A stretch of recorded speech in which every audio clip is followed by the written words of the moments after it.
Bueno, pues ahora les voy a hablar de los actores políticos del Porfiriato.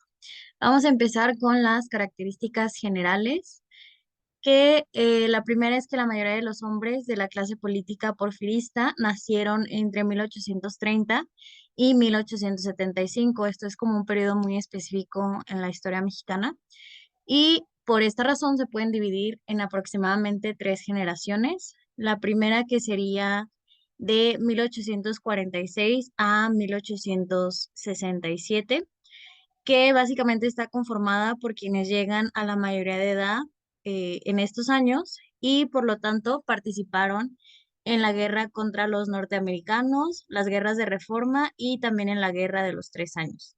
Entre estos hombres se destaca el mismo Porfirio Díaz, entonces son como las personalidades más notables del Porfiriato.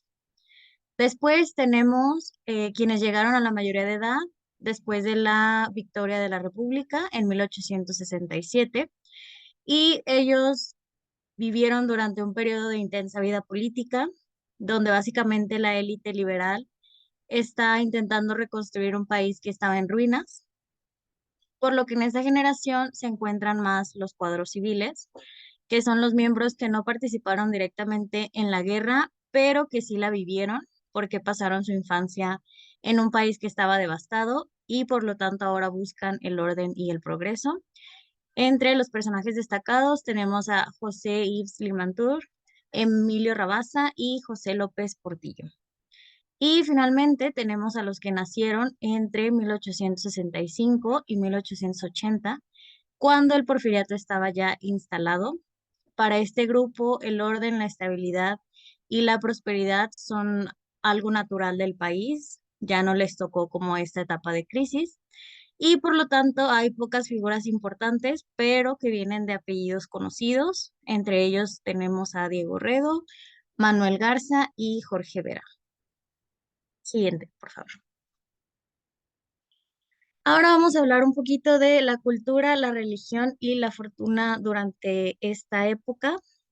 Lo primero es que las tres carreras que predominaban en la clase política eran el derecho, la medicina y la ingeniería, y los tipos de enseñanza y las instituciones nos hacían comprender también otro rasgo de la sociedad.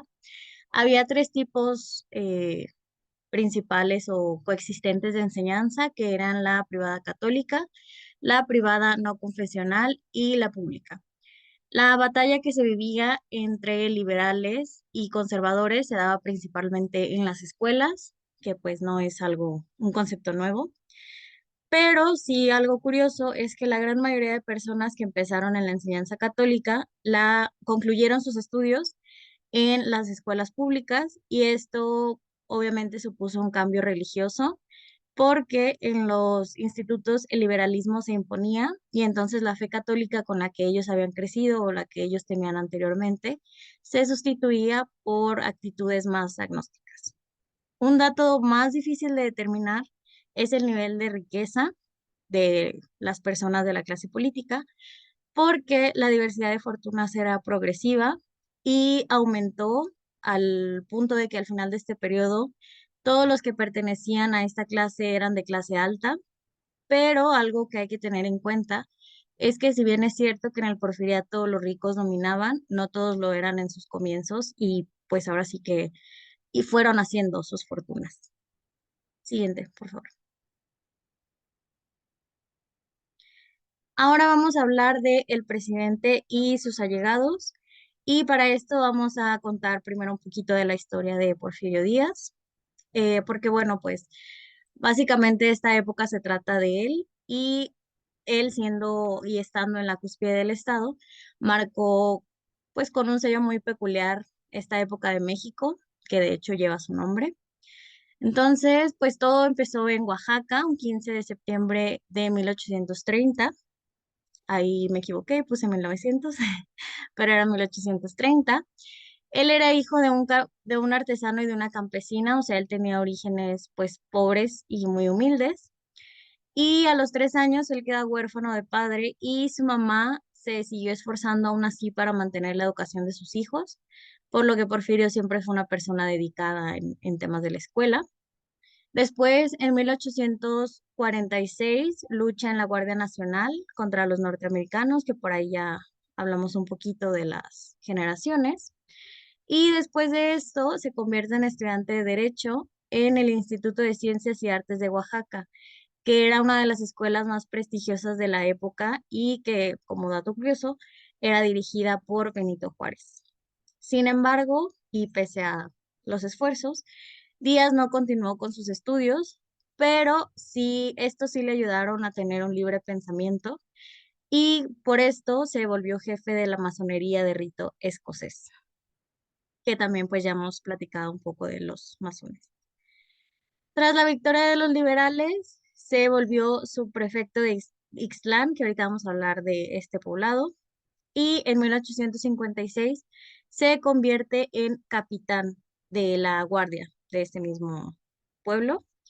Y aunque este poblado estaba lejos de ser una municipalidad moderna, a finales de 1875 se sublevaron en contra del jefe político que aplicó las leyes de reforma, que también pues ya hemos discutido mucho en clase, entonces ya no me voy a detener en eso. Y como otro dato curioso, una paradoja que surge aquí es que Juárez nació muy cerca de Ixtlán, de este pueblo, y ellos por lo general le brindaban apoyo local, pero sin embargo también es de aquí donde Porfirio reúne la mayor parte de sus fuerzas o de las fuerzas que mandó durante la Guerra de los 3 años. Después de esto, toma Oaxaca y con esto adquiere el grado de coronel y después en 1861 el de general de brigada para finalmente llegar a ser un diputado local. Cuando pasa todo este tema de la invasión francesa, Porfirio, como militar, se lanza de nuevo a la lucha y, aunque es aprisionado en Puebla, logra escapar y defender Oaxaca con una guerra de guerrillas que después se transformó en una guerra abierta. Las victorias de su ejército y como la forma en la que él estaba manejando toda su estrategia, logran expulsar a los imperialistas del estado y gracias a esto, el 2 de abril de 1867 toma Puebla para después recuperar la Ciudad de México y finalmente Querétaro. Esto fue como el final de la lucha y con esto Porfirio Díaz, a su corta edad de 36 años, se convierte en un héroe de la patria. Como agradecimiento, la legislatura de Oaxaca le regala la hacienda de la Noria y él se convierte en un hacendado que pues en su mayoría la clase eh, política estaba conformada por hacendados. Entonces esto es también como que una parte importante. Y aquí ya entra Benito Juárez porque pues estaban en contacto, pero sin embargo el presidente cree que Díaz es solo un militar más y que aunque sí es cierto que merece reconocimiento, realmente no hizo nada más que cumplir con su deber. Entonces esta frialdad de Benito Juárez era evidente y algo, una parte como muy, que se me quedó mucho del texto, es que mientras cuentan que, perdón, que cuando cuentan que mientras el general le comunicaba al presidente que habían tomado Puebla, o sea, que estaban ganando la batalla, este le responde con un simple enterado, o sea, como no dándole la importancia que probablemente le debió dar. Pero bueno, pues continuando, cuando se termina la intervención francesa, Porfirio decide retirarse del ejército y entra a la vida política. Pero, pues por lo que les comenté anteriormente, su camino electoral es limitado al chocar con el partido que está apoyando a Juárez. Y en su primera candidatura solo obtiene un 30% de los votos, que aún así pues considero que no es un número malo. Y esto le ayuda a ser elegido para ser parte de la Cámara de Diputados, pero era evidente que esta no era la meta política que Díaz quería y pues que el plano local no era lo que realmente le llenaba.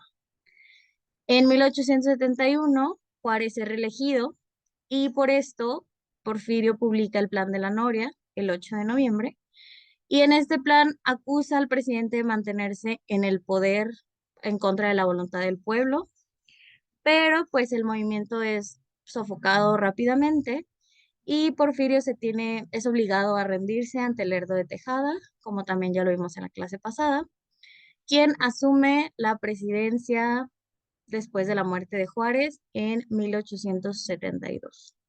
Siguiente, por favor. Después de que el ahora presidente, o sea, Lerdo de Tejada, aplica las leyes anticlericales, se desata un periodo de enfrentamientos y resistencia religiosa que es aprovechado por Díaz para promover el plan de Tuxtepec, que básicamente eran casi igual al de la Noria, o sea, sus mayores como principios o aportaciones eran la no reelección y la libertad municipal. Y esto lanza al país en una especie de guerra civil, o sea, crea muchos enfrentamientos, pero aún así muchos lo perciben como un conciliador religioso, a pesar de que era liberal. Esto porque pues logró hacer como algunas concesiones que permitían que tuviera contento a los dos bandos, se podría decir. Después de que las operaciones militares se desarrollan con éxito en varios puntos del país, Díaz vuelve a Oaxaca y a finales de 1876 llega a la Ciudad de México para asumir la presidencia provisional y que eventualmente se la deja al general Juan M. Méndez, en lo que él hace como un recorrido por la República para cerciorarse que haya un poco más de estabilidad. Y ya después que pasa este periodo provisional, se hacen unas elecciones y en mayo de 1877 él las gana, siendo un único candidato, toma posesión y así comienza el porfiriato. Al terminar su periodo presidencial, deja a Manuel González, que era pues de hecho un amigo suyo, y mientras se convierte en gobernador de Oaxaca para en 1884 volver a la presidencia y no volver a abandonarla hasta la revolución. Aquí podemos ver una fotografía de Porfirio Díaz, ya pues cuando estaba en su papel de presidente, y podemos ver que tiene más una fachada principesa y un uniforme de ceremonia que está lleno de condecoraciones, que son como esas medallas que le podemos ver del lado derecho. Y pues muchos dicen que esto lo hace ver más como un monarca europeo que como un presidente latinoamericano, pero aquí la diferencia sería que un monarca no tiene como todo el poder y Porfirio sí, él tenía todos los hilos de la política mexicana en sus manos. Siguiente, por favor. Ahora vamos a hablar de los íntimos de Díaz. Algo que me pareció curioso e importante resaltar es que Porfirio cayó muy poco en el nepotismo y aunque sí tenía familia en este mismo ámbito, en la política, como por ejemplo su hermano Félix y su suegro Manuel R. Rubio, su itinerario era diferente, o sea, no dejaba que se interpusieran sus aspiraciones y sus metas.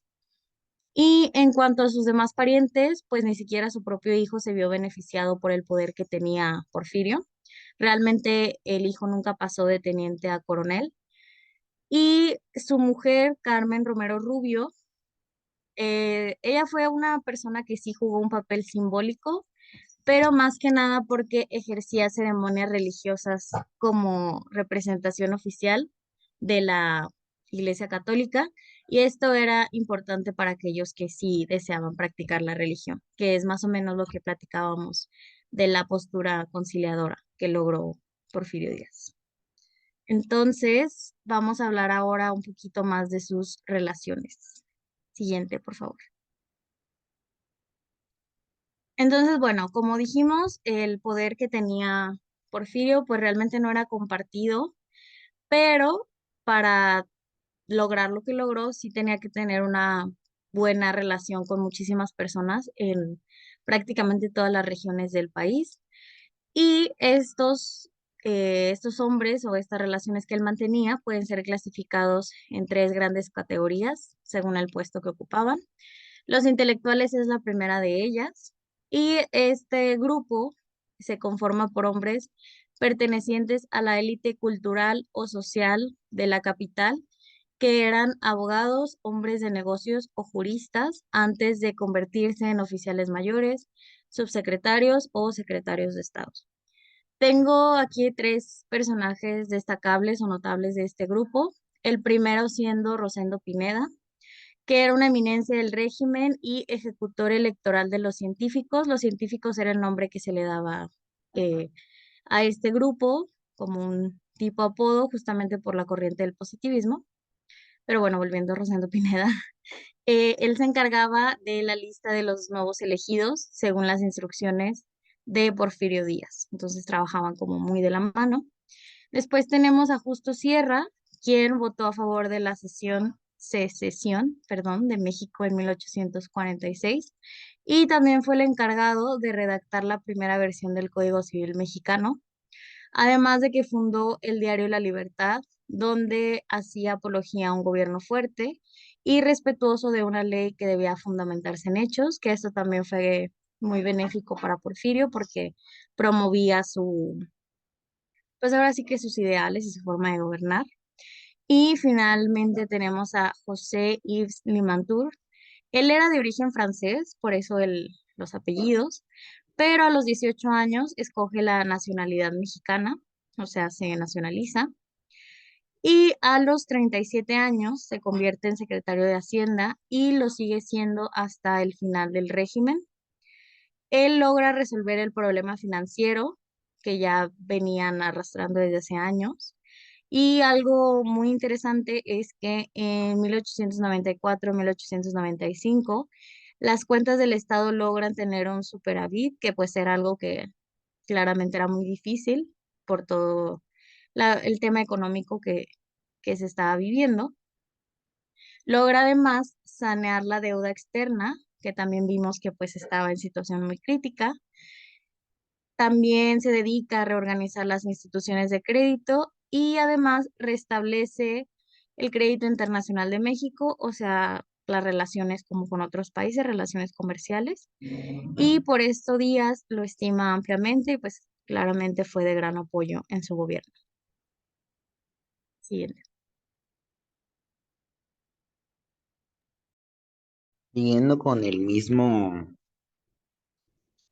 tema de los hombres que eran cercanos a Díaz, otros que fueron importantes en su gabinete fueron los antiguos gobernadores, hombres que tuvieron una carrera provincial, que llegaron a ser gobernadores de sus estados y posteriormente se convirtieron en ministros. Dentro de estos está Leandro Fernández de Durango, que pertenecía a una familia de hacendados en ese estado. Blas Escontria de San Luis Potosí, que era asociado con la industria minera de su estado. Olegario Molina de Yucatán, que era un liberal radical que construyó un imperio financiero. Ellos tres sirvieron como ministros de Obras Públicas. Otro ejemplo es Joaquín Baranda, que él fue gobernador de Campeche y posteriormente se convirtió en secretario de Justicia, que era uno de los puestos con más poder de la época. Luego Ramón Corral de Sonora, fue secretario de Gobernación y vicepresidente de la República. Él originalmente trabajaba como, era trabajador en una hacienda hasta que se involucró en la política y gracias a él, porque era presidente de la Cámara de Diputados local de Sonora, ayudó a que el designado por Díaz para ser gobernador de Sonora lograra posicionarse o mantener el poder y eso lo ayudó para que él después fuera designado gobernador de Sonora. Apoyó mucho la causa de Díaz y controlaba la política local en Sonora. Para 1900, Díaz lo llamó para ser gobernador del Distrito Federal y posteriormente fue secretario y finalmente vicepresidente. Otro ejemplo es Enrique Krill, originario de Chihuahua. Él tenía un origen norteamericano-mexicano, como una gran parte de las personas que vivían en la frontera. Era sobrino del gobernador de Chihuahua y se destacó como un notable hombre de negocios. Tuvo negocios de casi cualquier cosa y también ocupó muchísimos cargos dentro de la administración pública del estado y finalmente llegó a ser el gobernador. Posteriormente, Díaz lo llama para ser secretario de Relaciones Exteriores por su origen como, o sea, por ser mexicano-americano, para intentar calmar las relaciones que su gobierno tenía con los Estados Unidos. Otra categoría eran los que fueron anteriormente militares, que fueron hombres militares y que iniciaron su carrera en actividades guerreras.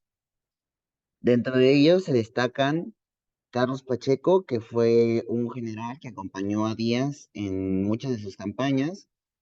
Estuvo con él en la toma de Puebla en 1867 y tras la toma de Puebla ocupó ahí un cargo en el ámbito fiscal. Díaz le tenía muchísima confianza y eso ayudó a que se convirtiera en gobernador de Morelos, luego fue ministro de guerra y posteriormente fue gobernador del Distrito Federal y para el final fue secretario de Fomento. Otro nombre importante es el de Bernardo Reyes, que también fue un general. Fue gobernador de Nuevo León y ministro de guerra. Era originario de Jalisco. Su familia era una de las más liberales e influyentes en el estado de Jalisco. Era completamente fiel a Díaz y por esto lo llamó para ser ministro de guerra.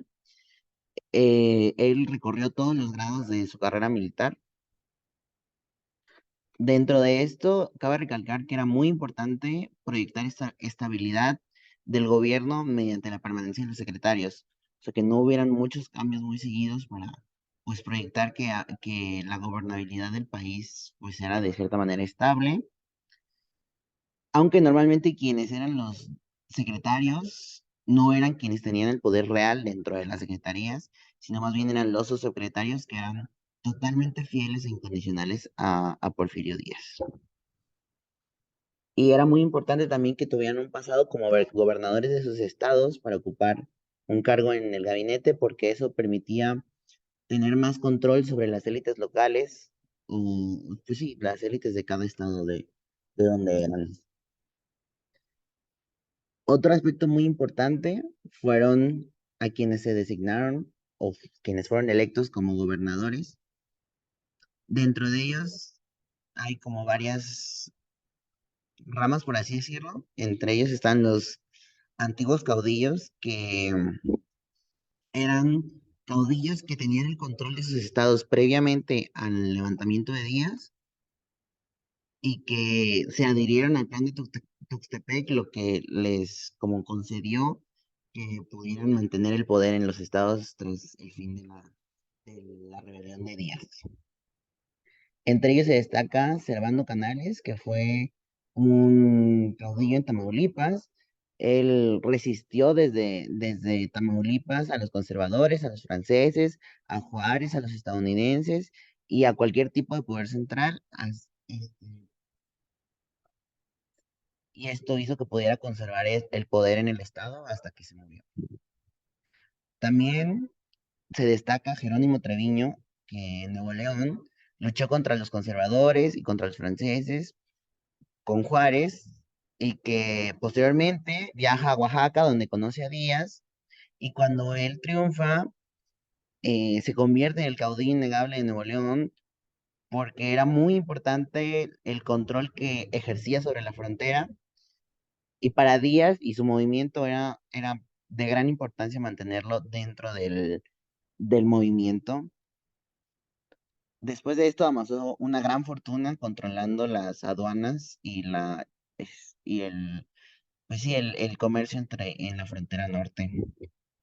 Luego, en otra rama, por así decirlo, en otro tipo de gobernador, estaban los caudillos dependientes, perdón, que lo que tiene de diferente es que ellos lograron llegar al poder gracias al levantamiento de Díaz.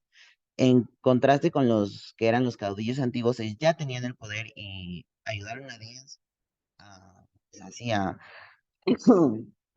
pues ganar su levantamiento. En cambio, los caudillos dependientes obtuvieron el poder porque se levantaron dentro de sus estados contra las élites locales que controlaban esos estados. O sea, eran como las otras élites que no, o sea, que no tenían el poder como tal del estado y se les otorgó esa dominación sobre los estados gracias o como agradecimiento por adherirse al plan de Tuxtepec y por prestar sus servicios, su dinero, sus arcos, etcétera. De entre ellos destacan Luis Ernesto Torres de Sonora y Francisco Cañedo en Sinaloa. En otro apartado se encuentran los fieles. Ellos recibieron sus cargos como una recompensa directa por sus servicios. No importaba el apoyo local que tuvieran, porque los caudillos dependientes eran parte de las élites locales o eran, pues sí, tenían un cierto alcance en los estados en los que habitaban.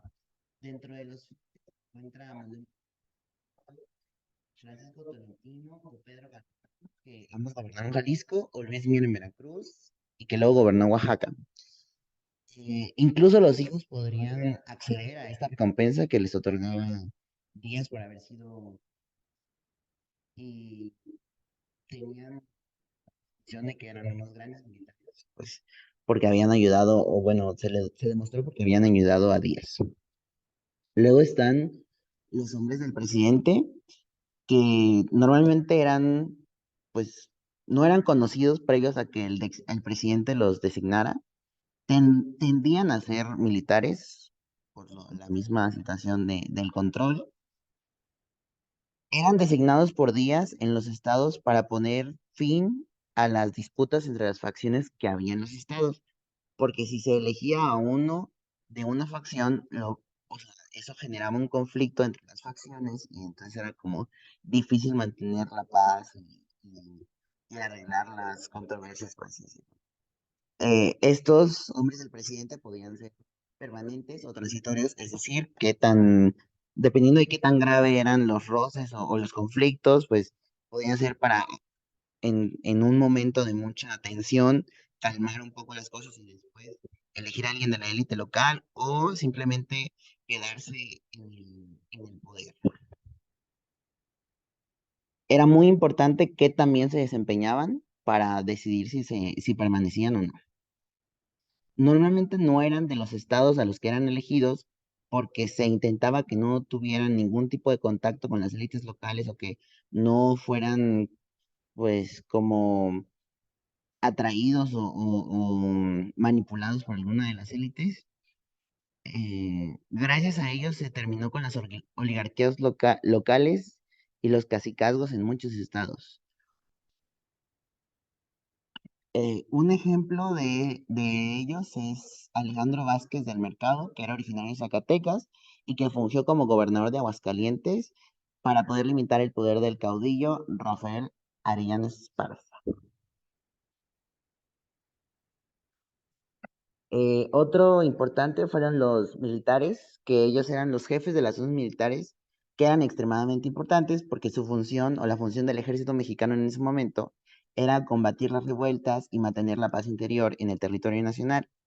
Ellos tenían un control regional más fuerte que los gobernadores y normalmente servían o fungían como árbitros entre los conflictos locales y cuando una orden del presidente llegaba eran quienes tenían la encomienda de hacer que se acatara esa orden del presidente por los medios que fueran necesarios. Y pues hasta aquí llega nuestra parte.